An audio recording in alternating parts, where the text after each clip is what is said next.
aqui para o lançamento oficial da Escola Registral Brasileira. Esse é um momento muito especial para todos nós, que acreditamos no poder transformador do conhecimento e na importância da formação contínua dos profissionais do eixo judicial. A escola nasce com o propósito de fortalecer a base teórica e prática dos registradores, notários e todos aqueles que atuam nesse universo jurídico que não para de evoluir. Hoje nós daremos início a uma fase de ampliação, de inovação, de acesso democrático ao ensino de qualidade. E para celebrar esse lançamento, nós teremos um sorteio de 4 matrículas entre módulos do novo curso de atualização em Direito Civil, ministrado pelo professor, nosso amigo Carlos Elias de Oliveira. Então, fiquem atentos. Para participar do sorteio hoje, é preciso escrever no chat, lá no chat, o seu nome completo, o nome do cartório, a cidade, e é essencial para identificarmos os ganhadores de hoje. E agora, que é muita alegria, eu apresento o nosso convidado dessa noite, o professor Oliveira, que dispensa apresentações, mas é sempre importante destacar o tamanho da sua contribuição para o direito brasileiro. Ele é doutor em Direito Civil, consultor legislativo do Senado Federal, advogado parecerista e árbitro. É também membro da Comissão de Juristas de Reforma do Código Civil e integrante do Grupo de Trabalho do Código Nacional de Normas do Conselho Nacional de Justiça. Além de tudo isso, é coordenador, hoje, mais do que nunca, coordenador da Escola Registral Brasileira, que hoje lançamos oficialmente. Professor Carlos Elias, seja muito bem-vindo. E antes de passarmos a palavra ao nosso convidado, eu quero falar brevemente sobre o que representa essa escola. O eixo judicial tem vivido um tempo de profundas transformações. A cada ano surgem novas normas, novas práticas e novas exigências que pedem de todos nós atualização constante. A Escola Registral Brasileira nasce hoje com essa missão: democratizar o conhecimento e permitir que o ensino chegue com qualidade a todos os cantos do país, do sul ao norte e do litoral ao sertão. Só para termos uma ideia, a antiga escola do IRTDPJ capacitou mais de 10 mil alunos em menos de 5 anos. Agora, nessa nova etapa, queremos ampliar esse alcance, com novos módulos, novos temas e novos públicos, abraçando todas as especialidades registrais. A nossa meta é simples, mas grandiosa: levar o conhecimento a quem faz o Brasil funcionar com segurança jurídica e eficiência. E para dar início a esse novo ciclo de aprendizado, eu convido o professor Carlos Elias de Oliveira para falar sobre o tema Direito Civil e Registros Públicos. Carlos, é com você. Meus queridos e minhas queridas, é um prazer imenso estar aqui com vocês. Querido Rainei, também para mim é uma honra incrível estar ao lado desse grande amigo que é você, um amigo que inspira pela proatividade que está no seu DNA, né? Tudo que você faz sempre é com muito entusiasmo e muita energia, e acho que na vida a gente tem que fazer isso. E queridos e queridas, você está recebendo um presente. A Escola Registral Brasileira vai entregar para você cursos extremamente práticos. Eu ousaria dizer que você tem que fazer todos os cursos, todos. Por quê? Basicamente, a gente já tem lá vários cursos disponíveis, mas são cursos que são necessários para você dominar os conceitos básicos e também aprofundar nos temas que nós trazemos, e sempre com um aspecto muito prático. Então, é muito importante você depois ter acesso à plataforma, ao site, para poder ter visão. E por que isso? Porque, queridos, o objeto da nossa exposição é mostrar para você que há uma conexão umbilical entre o direito civil e a atividade dos cartórios. E não só o direito civil em si, mas também o direito empresarial, os ramos do direito privado, eles acabam orbitando em torno dos cartórios. E a gente tem que dominar essas ferramentas. Então, quando nós falamos de direito civil e registros públicos, a verdade é que os registros públicos, eles acabam sendo um instrumento para a efetivação do direito civil, em grande parte. Então, percebe que quando você faz um contrato, quando você celebra um contrato por escrito, você tem um risco. Um risco, por exemplo, de perda do instrumento. E o instrumento, contratual, ele é um meio de prova. Se você perde esse contrato, e houve um caso terrível, um advogado que tinha um contrato de honorários prevendo 10% do proveito econômico, no caso de vitória, na ação. Ele estava patrocinando uma ação de 100 milhões de reais. Quer dizer, se ele ganhasse a ação, só de honorários ele ia ganhar 10 milhões de reais. E onde estava isso? Em um papel, no contrato de honorários. A prova do acordo de vontades estava num papel. E o que aconteceu? Esse advogado perdeu o contrato, perdeu o papel, não achou mais. E aí, meu querido e minha querida, ele ganhando a ação, e ganhou, como é que ele faz para poder cobrar a dívida? Ele teria que provar que o contrato foi feito por outro meio. E aí já começa a ficar complicado. Por isso, como meio de prova, uma saída que você tem, e o próprio Código Civil, ele trata dos meios de prova, o artigo 212 seguintes do Código Civil fala dos meios de prova, mas uma forma de você provar esse contrato é você registrar no cartório de títulos e documentos. E detalhe, o artigo 161 da Lei 6.015 vai estabelecer que a certidão expedida pelo cartório tem o mesmo valor do documento original. Então, é uma forma de você guardar documentos, você eternizar documentos. É um meio. Percebe a conexão que os cartórios acabam tendo com o cotidiano do direito privado. E você tem que dominar as ferramentas. E são várias ferramentas. Aliás, quando você fala do registro no cartório de títulos e documentos, você, na verdade, tem espécies de registro no cartório de títulos e documentos. E nós temos várias especialidades. Aqui eu estou citando apenas do registro de títulos e documentos. Quando você vai registrar um documento, uma primeira pergunta que você pode fazer é: esse contrato, eu não quero que ninguém tenha acesso a ele, porque é um contrato com informações sigilosas, é um contrato com informações muito pessoais. Eu não quero que seja publicizado. Como é que eu faço? Bem, você tem o registro facultativo. O registro facultativo é um registro que é sigiloso. Então, você, por exemplo, quando pega o seu contrato de honorários advocatícios e você quer guardá-lo para eternizá-lo como meio de prova, como estabilização de prova, e não quer que ninguém tenha acesso, basta você pedir no cartório para fazer o registro para fins, ou para o registro meramente facultativo para conservação. É o registro facultativo para conservação. Porque o registro facultativo para conservação, ele é, meus amigos e minhas amigas, sigiloso. Então, é uma das formas de você guardar um documento com segurança jurídica. Agora, você pode também fazer um registro que a gente chama de registro residual. O registro residual é quando você quer fazer um registro do documento, só que você quer fazê-lo para dar publicidade. E aí, o artigo 127, parágrafo único da Lei de Registros Públicos, vai permitir esse tipo de registro. E ele já é público. Todo mundo poderia ter acesso. O que é interessante, porque acaba sendo um verdadeiro mural que você pode estabelecer para as pessoas terem acesso.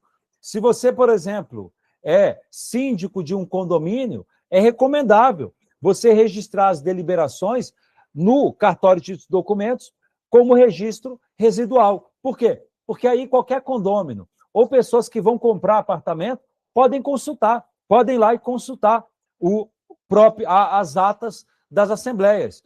Agora, se você, eventualmente, vai constituir um direito real ou uma outra situação jurídica com a punibilidade erga omnes, aí você tem o registro obrigatório, que são hipóteses que a legislação coloca como obrigatório para você poder constituir um direito real. E aí, meus amigos e minhas amigas, os artigos 127 e 129 vão mencionar hipóteses.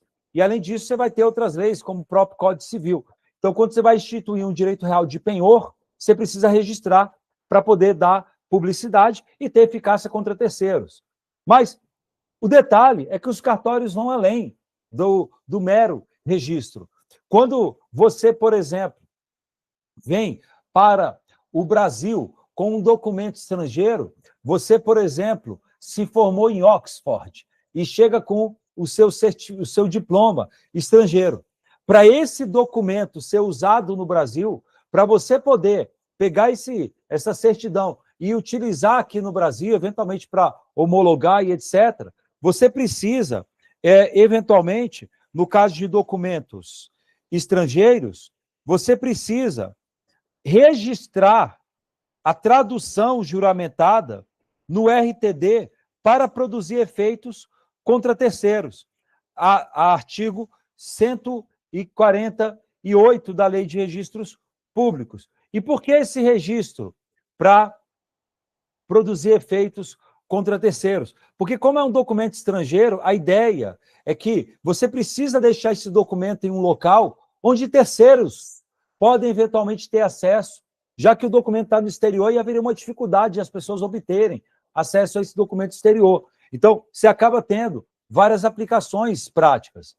Mas, queridos, nós temos várias outras aplicações quando nós falamos da atividade notarial e registral. Porque quando você fala dos serviços notariais e registrais, você, na verdade, está falando de um braço da fé pública, um braço até do poder público, porque é fruto de delegação, para poder garantir segurança jurídica.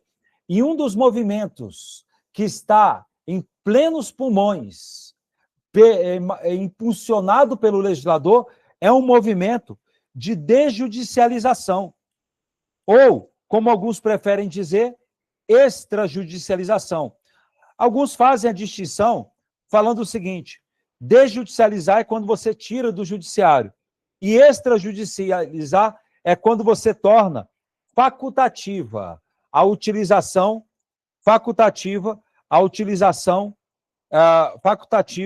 a via extrajudicial.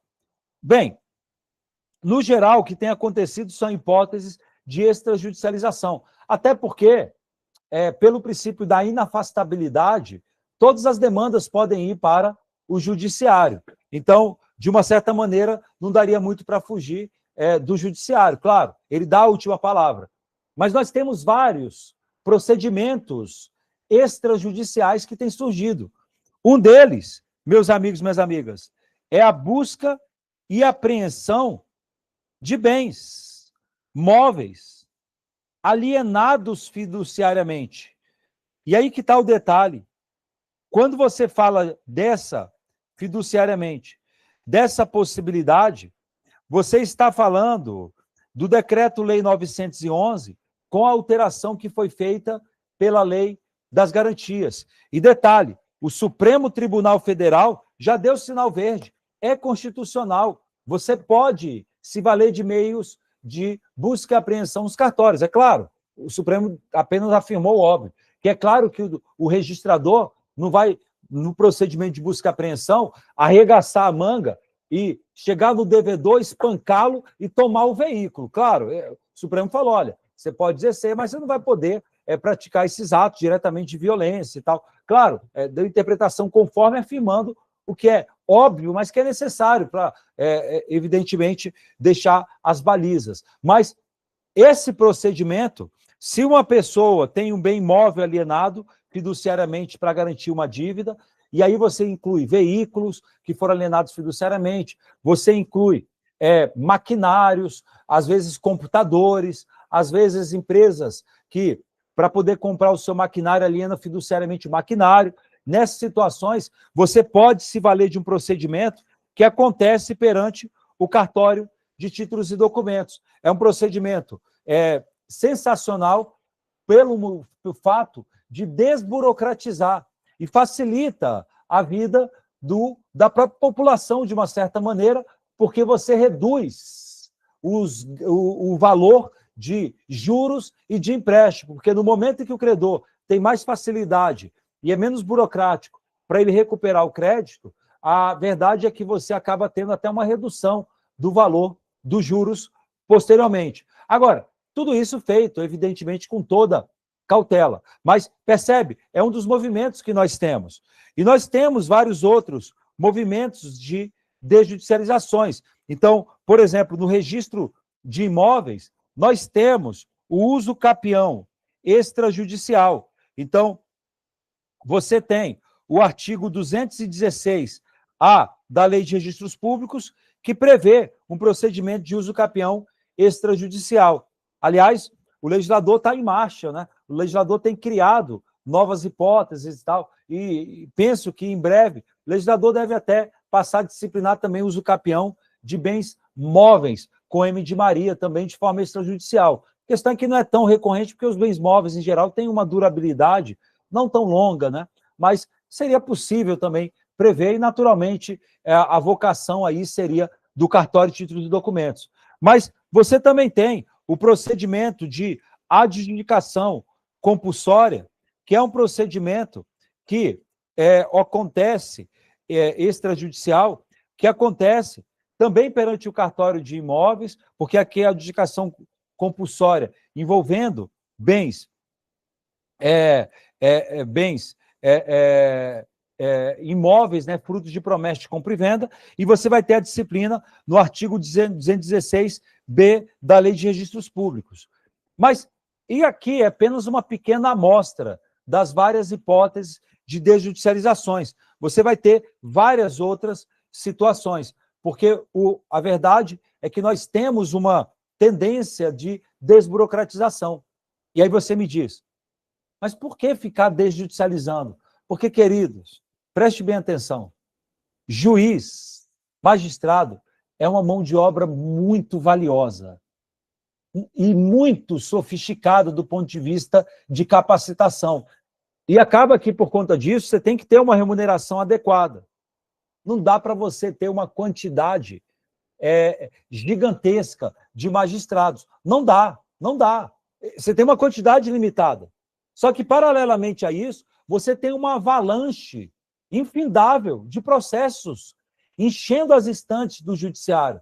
E aí o juiz não consegue usar toda a sua capacidade técnica para decifrar os enigmas e resolver problemas concretos. Ele acaba tratando os processos com uma lógica, basicamente, de produção fordista, de produção industrial. Aliás, e isso acontece, várias produções que têm sido feitas no judiciário até estão lançando mão de inteligência artificial. O pessoal, quando minuta sentenças e tal, o pessoal usa técnicas de inteligência artificial. Tudo bem, não acho que a gente tem que ser negacionista contra a inteligência artificial. Inclusive, na Escola Registral Brasileira, você vai ter curso lá também sobre inteligência artificial, para você usar como ferramenta.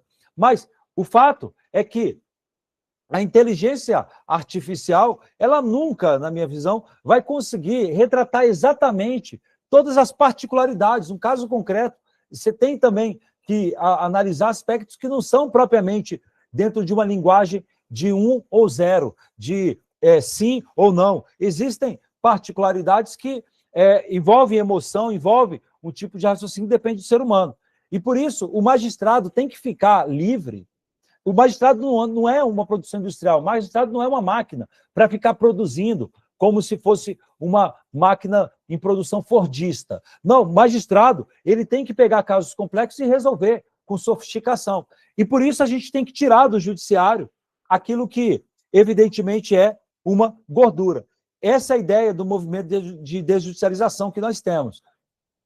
E é dentro desse contexto que os serviços notariais registrais têm sido utilizados, porque à frente dos cartórios você tem uma elite intelectual.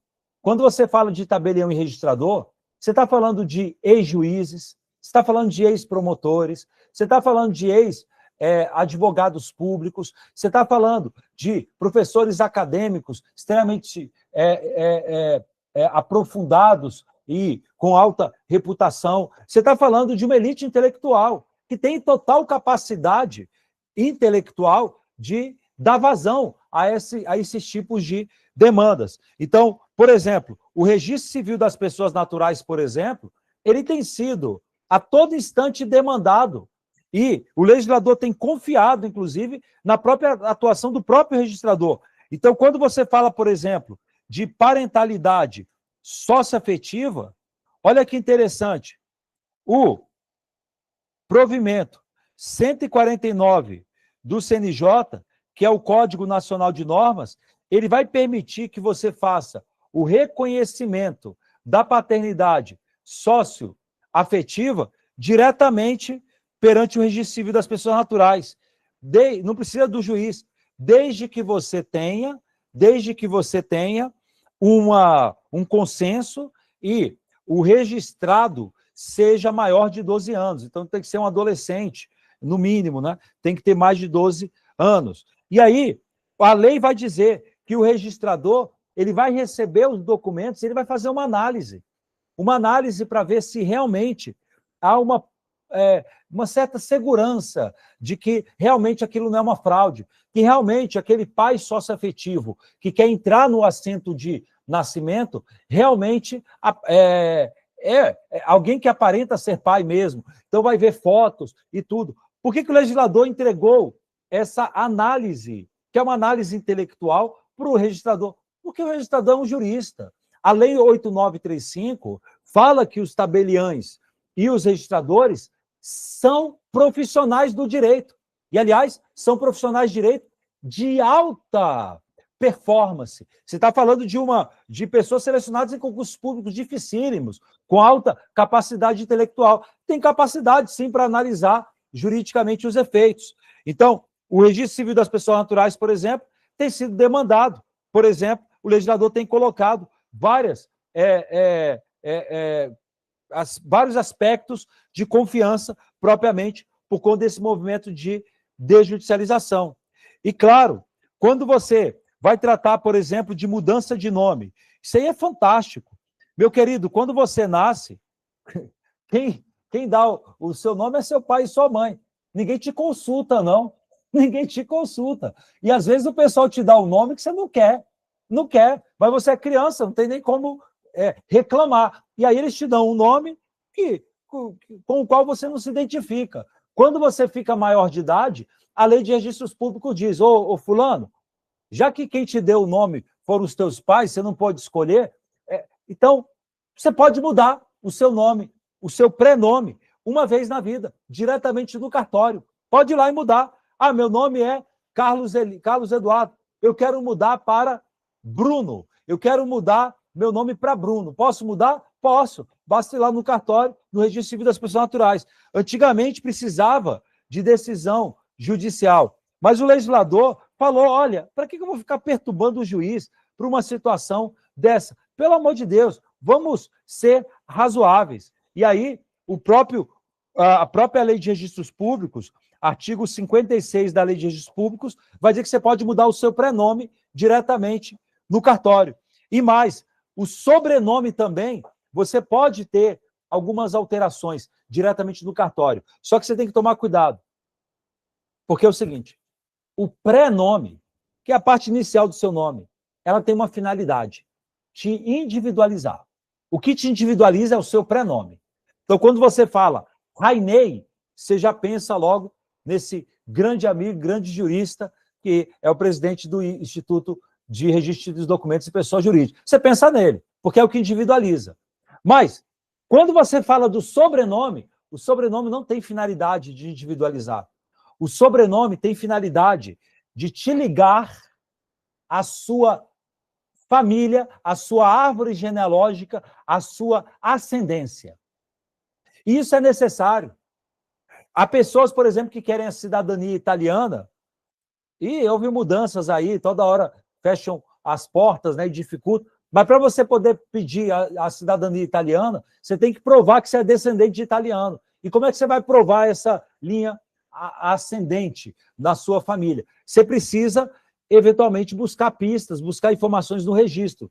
A manutenção de sobrenomes facilita essa busca nas árvores genealógicas. E por isso, o sobrenome não pode ser mudado assim com facilidade.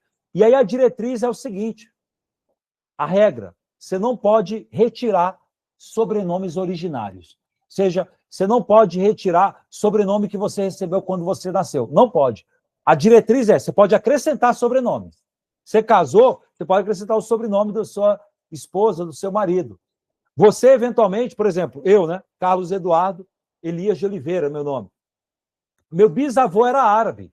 Eu sou primo também. Meu bisavô era árabe. Era daquela região sírio-libanesa.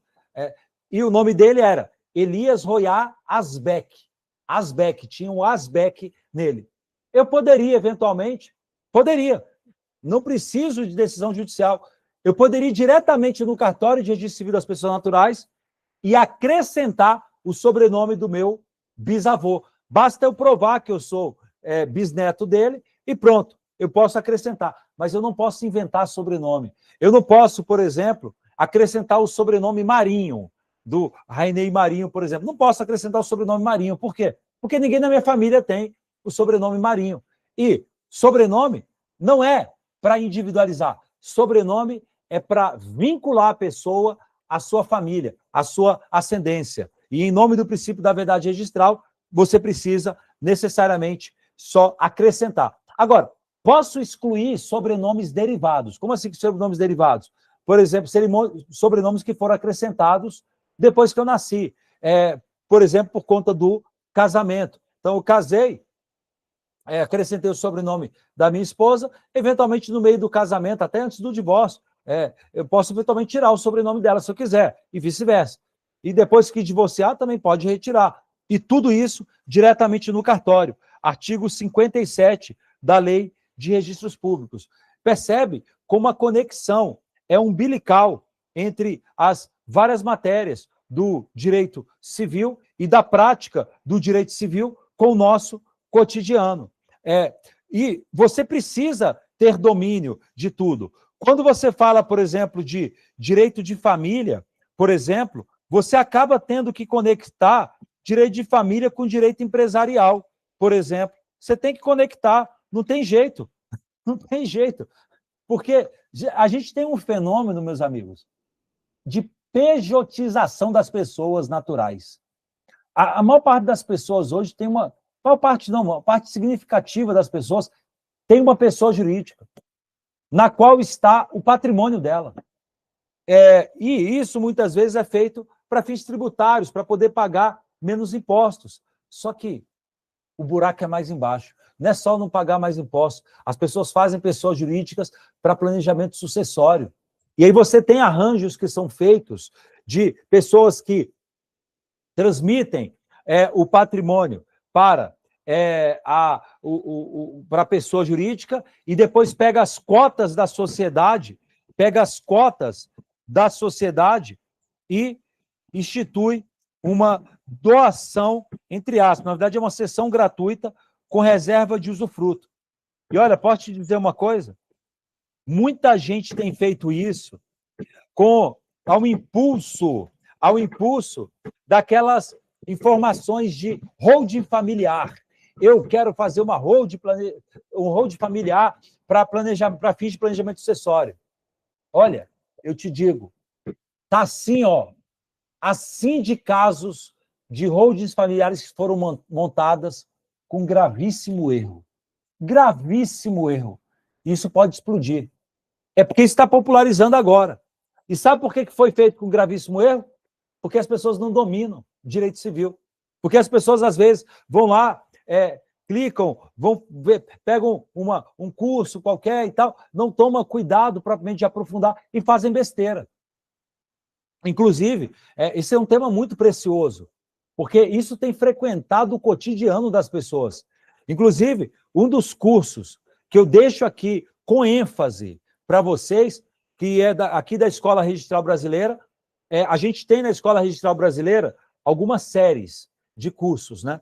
E uma das séries é a série de aprofundamento prático de família, sucessões e empresas e empresarial na prática. E aí, lá você tem um módulo que você pode, basicamente, verificar, que é o módulo em que eu detalho isso. como é que ficam os aspectos tributários, como é que fica a situação de usufruto, a forma como você tem que redigir. Não é só transferir o usufruto, você tem que colocar vários tipos de cláusulas. Então, você tem que tomar cuidado na redação, e a gente coloca isso também. Mas você tem que tomar cuidado, meus amigos, porque isso aqui pode causar perdas e danos, e muito problema. Aliás, há muitas pessoas, muitos pais de família, né, que fizeram planejamento sucessório, meus amigos e minhas amigas, e fizeram errado, e olha, eles podem tomar golpes de Estado, porque, por exemplo, se ele só ficou com o usufruto das cotas, ele não tem poder político.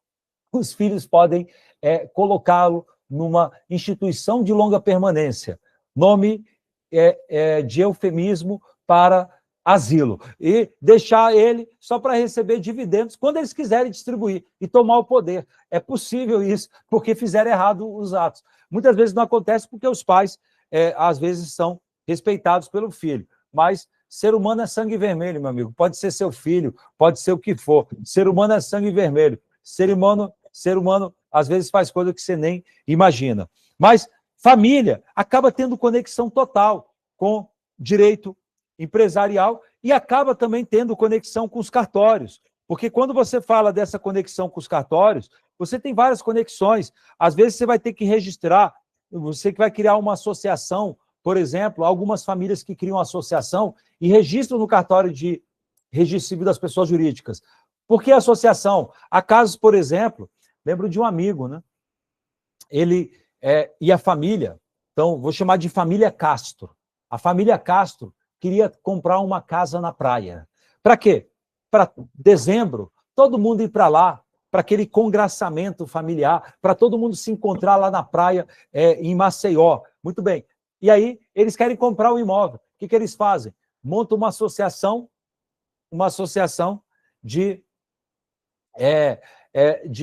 da família Castro. E aí, eles, associados, são obrigados a pagar uma contribuição para poder adquirir o bem. Quando você vai fazer um arranjo desse, esse arranjo é um pouco perigoso, mas ele é feito, às vezes, porque a ideia é que futuros membros da família também possam aderir. É um pouco perigoso porque você tem que saber redigir a cláusula. Porque se você não souber redigir, sabe o que vai acontecer? Se der uma briga no futuro e você quiser desfazer a associação, porque, olha, briga pode dar, tá? Parente briga, e briga muito. O que vai acontecer? O patrimônio da associação vai ter que ir para outra associação similar. Você tem que saber como redigir. E aí, o Código Civil, ele vai falar que você pode, quando você institui a associação, eventualmente estabelecer que o associado pode ter uma fração ideal do patrimônio da associação. E aí, é uma das táticas que você tem, porque você só vai passar para outra associação o patrimônio naquilo que não... aquilo que sobrar, eventualmente, do pagamento das frações ideais. São algumas técnicas. Então, são questões, por exemplo, de pessoas que têm que estar no seu radar. Aliás, até nesse sentido, quando você for, e é importante se aprofundar, na Escola Registral Brasileira, um dos cursos que você vai ter, uma das séries de cursos que nós vamos ter, é de atualização prática em direito civil. Nessa atualização prática em direito civil, um dos módulos é de pessoas e negócios jurídicos, e eu vou tratando de questões como essa, para mostrar o que está nas entrelinhas, que podem matar, aquilo que pode dar zebra, se você não dominar. Então, é muito importante, meus amigos, você ter esse tipo de domínio. E o único jeito de você fazer isso é você mantendo contato com a prática e estudando. Aliás, eu sei que muitos dos amigos e das amigas trabalham tanto que você passa o dia inteiro trabalhando, aí chega no final do dia, você quer deitar e ver televisão, coloca no Netflix, ou ficar na caixa do vazio, né? Com a cabeça parada à deriva. Mas você tem que entender, meus amigos, que quanto mais você estimula o seu cérebro, quanto mais você atiça o seu cérebro, a verdade é que, além de você ficar com mais vitalidade, você fica com mais agilidade no seu próprio trabalho. Por isso, às vezes você tem que ir para o terceiro...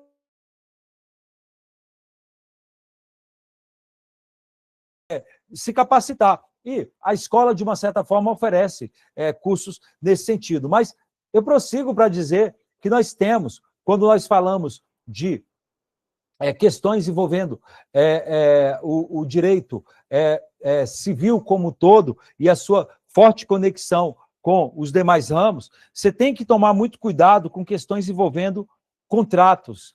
Porque quando você fala de contratos, meus amigos, o contrato, não dá para negar, é a alma da vida privada. O contrato é a alma da vida privada. Porque é pelo contrato que você estabelece os vários tipos de ajustes que obrigam as partes. E quando você fala dos contratos, você tem que tomar muito cuidado com a redação. Cuidado com a redação contratual. Porque dependendo de como você redigir um contrato, você pode ter surpresas inesperadas. E essas surpresas podem ser situações de nulidade, situações de anulabilidade. Você tem que ter esse cuidado. Lembro de um caso, foi até um caso que aconteceu na advocacia, né? Um cliente fez um contrato de 23 milhões de reais. Só que ele fez, ele mesmo escreveu, sem usar o linguajar jurídico, sem dominar a técnica jurídica. Ele fez o contrato. Sabe o que aconteceu? Tempos depois, ele tinha feito um contrato com uma associação. Tempos depois, mudou a diretoria da associação. Entrou na diretoria inimigos pessoais dele. E aí, quando chegou o momento de a associação pagar os 23 milhões, a diretoria, que era composta agora por inimigos, leram o contrato e falou, o contrato não está com essa clareza. E realmente não estava, porque ele não usou um linguajar técnico. E aí a associação foi e mandou para o escritório de advocacia para dar parecer. Aí o escritório foi e falou, olha, não tem que pagar. Aí depois ele mandou para o outro escritório. O outro escritório falou, olha, o contrato é dúbio. Dá para interpretar que tem que pagar, como também que não tem que pagar. E aí a associação não pagou. Ele teve que entrar com a ação judicial só porque o contrato não foi redigido de forma adequada. Então, você precisa saber redigir contratos. E quando você fala de redigir contratos, significa que você tem que dominar vários tipos de cláusulas que existem. Você tem que saber cláusulas, por exemplo, como a cláusula do contrato com pessoa a declarar, que às vezes é utilizado. Às vezes, por exemplo, uma pessoa quer fazer um contrato, só que ela diz assim, eu estou criando uma pessoa jurídica. Eu estou criando uma pessoa jurídica. Ela já está sendo criada, está lá no procedimento perante a junta comercial e tal, para poder ser criada. Daqui a um mês deve estar tudo certo. Só que eu já queria fechar logo o contrato contigo. Como é que você poderia fazer? Você poderia fazer um contrato com cláusula de contrato com pessoa a declarar. Como assim?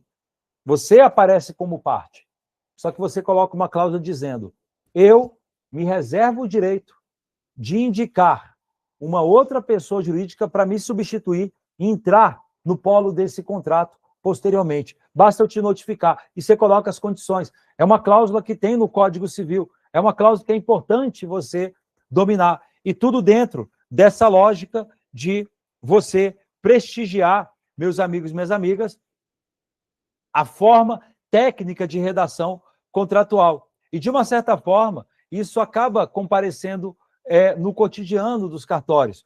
Acontece perante os cartórios de notas, porque o tabelião ele tem que lavrar o instrumento. O tabelião ele é um tradutor jurídico. Tabelião, resumo do tabelião, tradutor jurídico. É a pessoa perante a qual o cidadão comparece e fala a sua vontade. Blá, blá, blá, blá, blá, eu quero isso.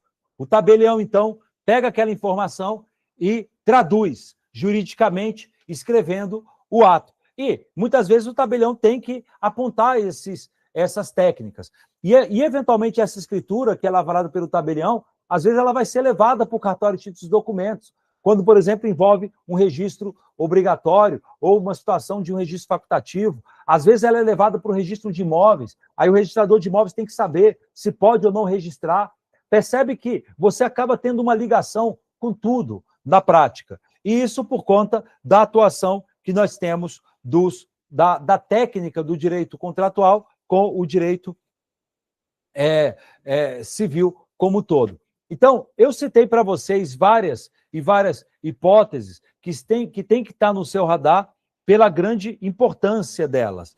E queria aproveitar já a guisa de encerramento aqui para dizer o seguinte, a Escola Registral Brasileira, ela não vai se resumir a entregar para você cursos para quem está atrás do balcão do cartório. Vai entregar também.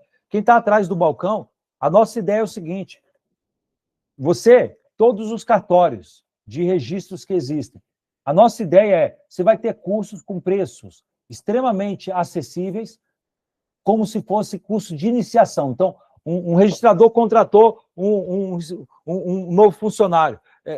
Pronto, coloque ele para poder fazer o curso da escola baratinho, ele já vai sair sabendo praticamente tudo. E aí, claro, você vai só adaptar uma coisa ou outra. E o principal, sabe qual é o principal? Você vai receber o certificado nominal no seu nome. Você vai poder colocar no seu currículo da Escola Registral Brasileira.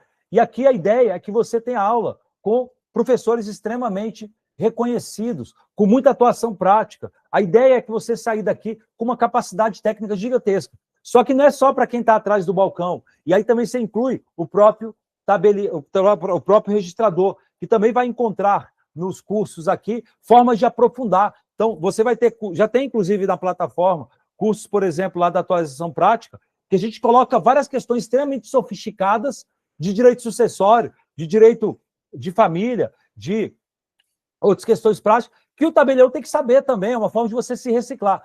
Só que, além de atuar para beneficiar quem está atrás do balcão, também a ideia é beneficiar quem está à frente do balcão, os advogados, contadores, etc., mas também a colaborar para a capacitação dos advogados, dos profissionais, até fora dos cartórios. Porque muitas coisas que eu mencionei aqui, por exemplo, planejamento sucessório, às vezes tem planejamentos sucessórios que não passam no cartório, no primeiro momento. Você vai fazer estrutura societária. E a gente vai lançando vários cursos.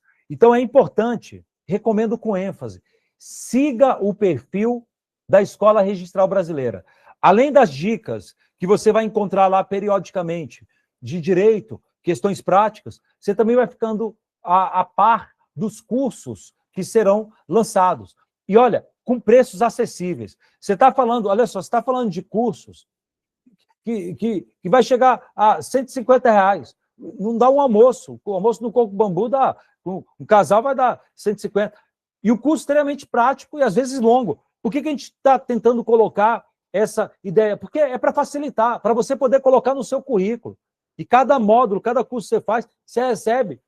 Você terminou o curso lá, tal, você vai receber o certificado para colocar no seu currículo. E essa é a ideia, portanto, nossa aqui na Escola Registral Brasileira. Bem, acompanhando aqui no YouTube, né? Mando um abração aí para a Renata, a Júnia, a Flávia, para todo mundo. E acho que não teve nenhuma dúvida aqui a Patrícia. E passo a palavra para o nosso querido irmão e amigo Rainei Marinho. Meu amigo Carlos Elias, acho que você falou em Marinho demais, Rainei demais e Maceió demais, tá? Um abraço grande para você. Olha só, eu quero agradecer demais ao Carlos Elias e vejam o novo escopo da Escola Registral Brasileira.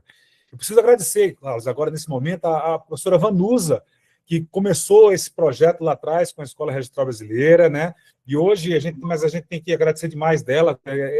Ela faz parte da fundação dessa escola e agora nós entramos no módulo Escola Registral Brasileira 2.0, né? A Escola Registral vai trazer um novo modelo de trabalho, um novo trabalho de negócio. E perceba o seguinte, meus amigos, minhas amigas, colegas notários registradores e público em geral.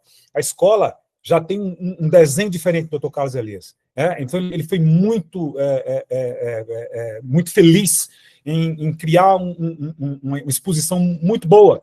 Foi pessoas e negócios jurídicos, direito de família com enfoque prático, contratos, procedimentos sucessórios na prática, família, sucessões e empresarial na prática. Ele criou um encadeamento perfeito. Obrigado, professor, pela fala.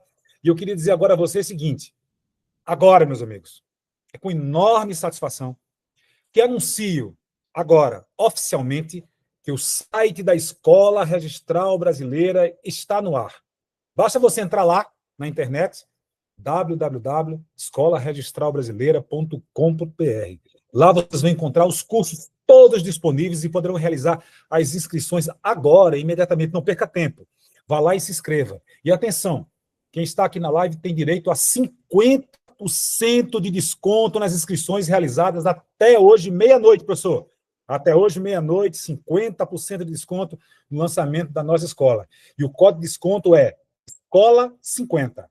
Mais uma vez, é Escola 50. Está fixado lá no comentário do chat. André está fazendo isso agora, colocando para vocês lá no chat lá. Qualquer dúvida, o contato é pelo nosso e-mail, contato@escolaregistralbrasileira.com.br. Aproveitem essa oportunidade. É o primeiro passo dos senhores e senhoras para um novo tempo de aprendizado e valorização do nosso ofício e valorização, é claro, do nosso conhecimento jurídico brasileiro. Sorteio dos cursos, meus amigos. Eu queria ver aqui com o André aqui quem foram as pessoas. André não colocou para mim até agora. André, por favor, André, coloca para mim, coloca no chat lá quais são as pessoas que foram sorteadas hoje, os ganhadores desse sorteio do especial lançamento da live, do lançamento da nossa Escola Registral Brasileira. Cada vencedor hoje receberá gratuitamente um módulo de curso sobre direito civil. Os módulos sorteados hoje serão pessoas e negócios jurídicos, direito de família com enfoque prático, contratos, procedimentos sucessórios na prática. Parabéns, é claro, aos ganhadores. André vai colocar no chat lá para nós, os ganhadores. As matrículas serão encaminhadas por e-mail nas próximas horas. E antes de encerrar, professor, quero agradecer de coração a presença de todos que estiveram conosco hoje, né? A Escola Registral Brasileira nasce com a força de uma categoria que acredita demais no conhecimento e que se prepara para o futuro.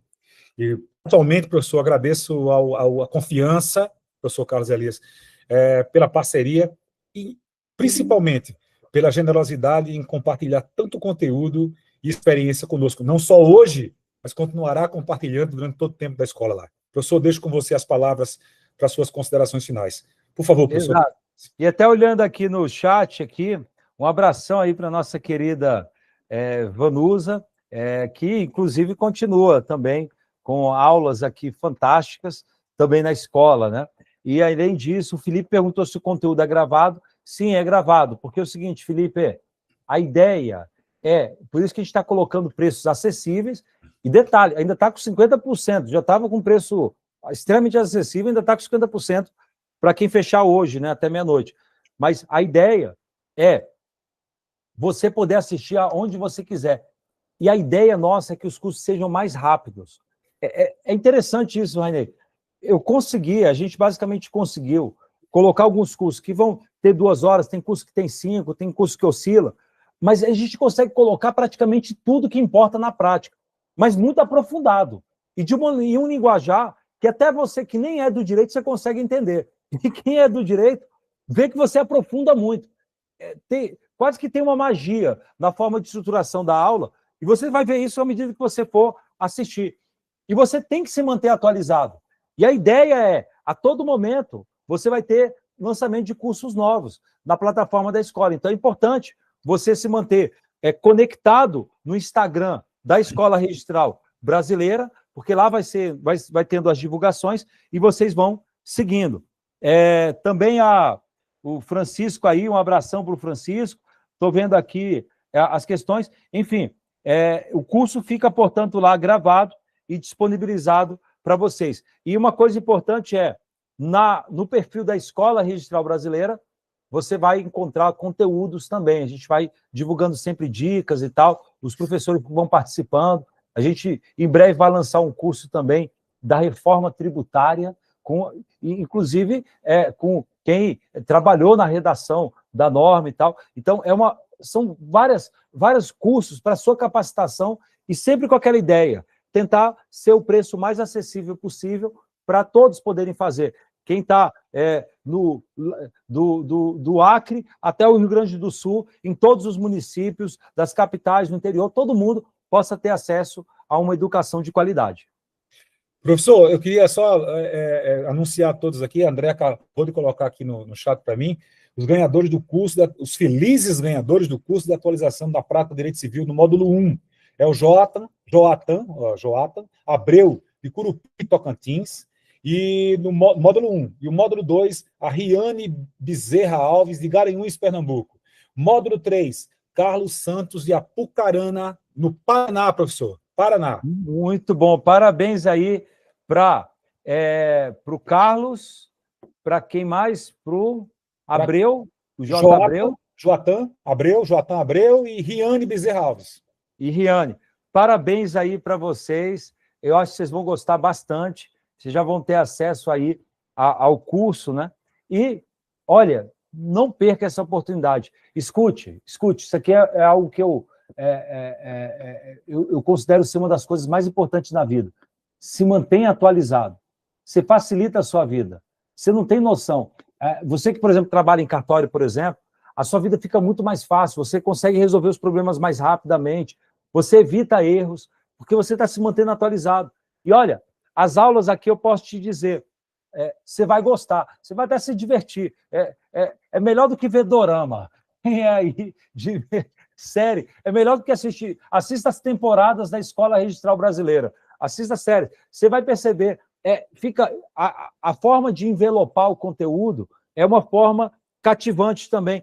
Isso vai te ajudar. Você fica mais criativo, você pensa mais em ideias, você melhora até o teu trabalho. E não só quem trabalha em cartório. Quem é advogado também, você começa a ter ideia de novos negócios. Você começa a ter ideia de novos arranjos que você pode fazer. Então, fico feliz aí para os ganhadores. Parabéns aí. E os demais amigos e amigas, entre no site da Escola Registral Brasileira. Siga também o perfil da Escola Registral Brasileira no Instagram. O site da escola é muito fácil de decorar. É www.escolaregistralbrasileira.com.br. Não tem segredo. É simples assim. .com.br. Pronto, entra lá e usa o cupom, né, que está aqui na live para você poder ter acesso ao desconto. E olha, queridos e queridas, eu estou muito entusiasmado, Rainei, porque eu acho que a gente vai conseguir aí colaborar com a vida de muita gente, com capacitação a preço acessível e, claro, sempre estaremos acessíveis para pensar em novos projetos, com vários professores de alta capacidade técnica para poder manter para vocês um material e um conteúdo sensacional. Rainei, querido. Meu amigo Carlos, olha, só tenho a agradecer a você mais uma vez, agradecer a todos que estiveram conosco, agradecer a todos por essa noite, para mim, pessoalmente, muito especial, e que essa escola seja, meus amigos, um espaço permanente de aprendizado, inspiração, crescimento coletivo. Um grande abraço a todos, uma boa noite, uma ótima segunda-feira. Que todos fiquem com a paz de Deus. Boa noite aí para todos e todas, e lembre, até meia-noite o desconto lá de 50%, né? Que é o lançamento. Não perca o bonde. Um forte abraço e até mais.